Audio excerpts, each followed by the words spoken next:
This is Jay on LA. Today I want to talk about police, people being sent home from jail early, and homelessness.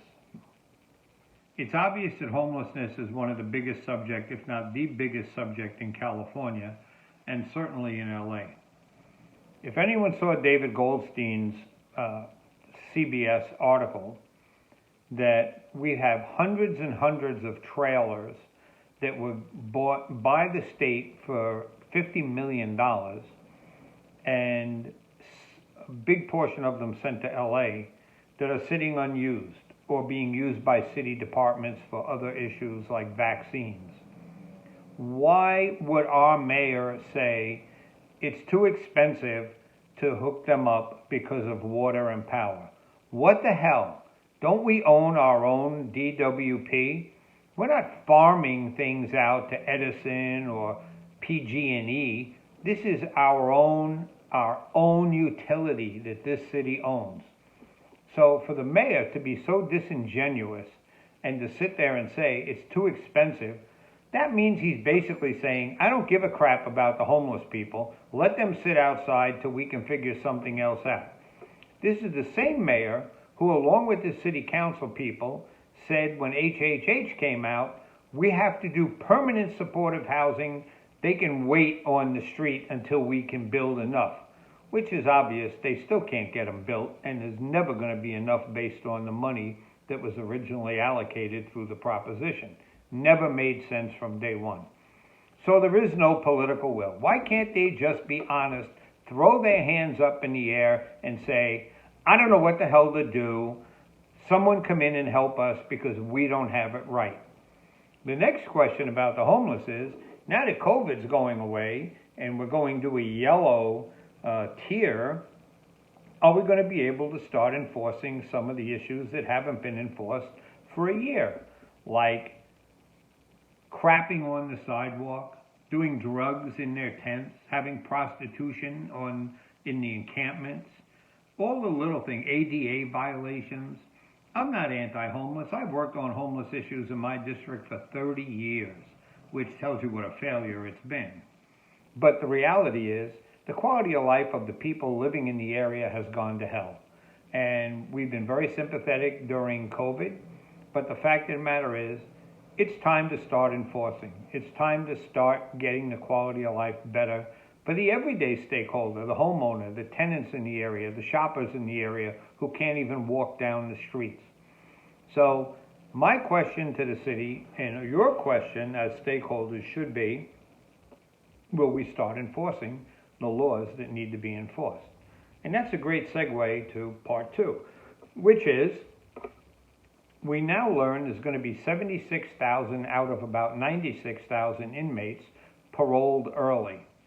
Now, this hasn't worked out too well with the propositions that were passed already, where people are getting released and crime is spiking. Guns are spiking. Shootings are spiking. Homicides are going to surpass last year easily. Don't these politicians get it? I want to be sympathetic to the guy or the woman who's been in jail, who may actually be rehabilitated in jail. But the fact of the matter is, if you're trying to save money, this isn't the way to do it, because crime is out of control and you're defunding police. You want to take money away from the police, and at the same time, you are watching crime just go crazy.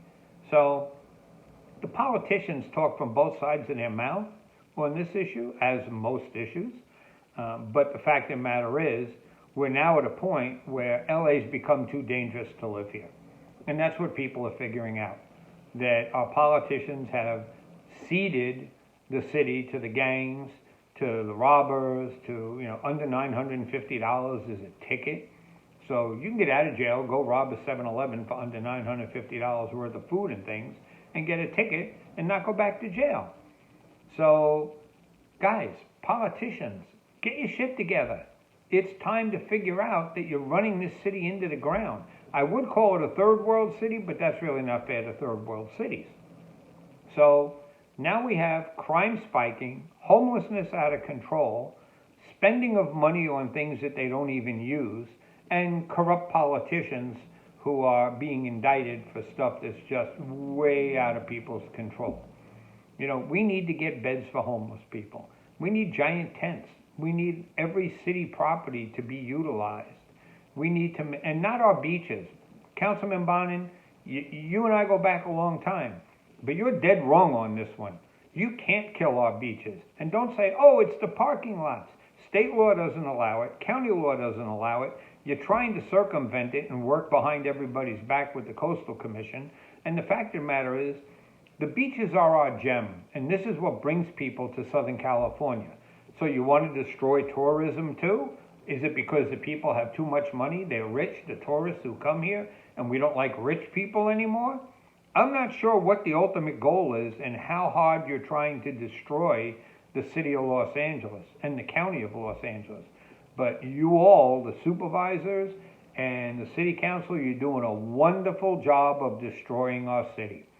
So how about getting it together and remembering that the 4 million people in the city really want a good quality of life. We want to be safe. We want to be protected. We want to enjoy the sunshine. We want to go to the beach. We want to be able to walk down the streets. And we don't want to get shot at. And we don't want to have homeless people throwing crap at us or having to walk through human feces on the street and urine on the street and meth, syringes and cooking tools on the street. And you forget who we are.